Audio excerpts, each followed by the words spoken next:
Ciao a tutti ragazzi, oggi vi voglio mostrare come uscire da una situazione che potrebbe capitare ovviamente nel momento in cui il nostro telecomando smette di funzionare perché magari la nostra batteria è scarica. Ovviamente Toyota al suo interno va a inserire quella che è la chiave che ovviamente può aprire la portiera, ma ovviamente per chi ha keyless sa benissimo che al suo interno non c'è il nottolino della chiave per accendere la vettura, ma c'è il pulsante da premere. Quindi qual è la procedura da adottare per attivare la vettura? Ve lo mostro. Innanzitutto andiamo a aprire la vettura, ok? Voilà. Oggi piove e non è la migliore opzione, però ok, quindi chiave, sono entrate in auto. Come accendo la vettura? Solitamente, per chi ovviamente ha Toyota, CHR, Corolla, eccetera eccetera, sa benissimo che con un keyless basta premere il pedale del freno e il cruscotto mostrerà quella che è la chiave al suo interno, la rilevazione della chiave, e poi accendere la vettura. In questo caso, come potete vedere, non dà segni di vita. Quindi procedura da adottare: mettere la macchina col cambio in P. Ovviamente lo fareste già a prescindere, anche perché quando andate a spegnere la vettura è la macchina stessa che vi dice di posizionare la leva del cambio in P e poi di spegnere la vettura. Premere il pedale del freno e appoggiare al tasto power il simbolo Toyota.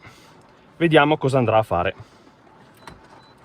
Ok, la vettura si è attivata, però ovviamente in questo caso è la prima, diciamo, accensione, non è la vera accensione, è il classico primo giro di chiave di una macchina normale. Per accenderla premerò nuovamente. Ok, ora la vettura è accesa e quindi ho la possibilità di, nel caso, muovere la macchina. Quindi se voglio andare avanti, ok, se voglio andare indietro, perfetto, la macchina è funzionante. Ora, evitando tagli al video, voglio mostrarvi anche una chicca, ovvero magari uno può pensare, sì, beh, hai magari la chiave di scorta nei pressi e quindi magari la vettura si è accesa per quel motivo lì. Ok, io sul sedile ho esattamente quella che è la batteria contenuta all'interno del telecomando. Ora vi faccio vedere anche come aprire il telecomando. Toyota con questa chiave ha fatto sì che il bordo fosse assottigliato, in maniera tale che potesse entrare all'interno e con una leggera pressione e leva si potesse aprire, ok, qua e qua. Ora vado a sganciare la copertura della batteria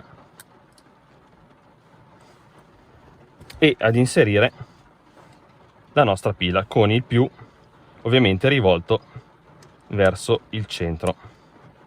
Ok, ora richiudiamo il tutto senza perdere pezzi in giro, ok, e questo qua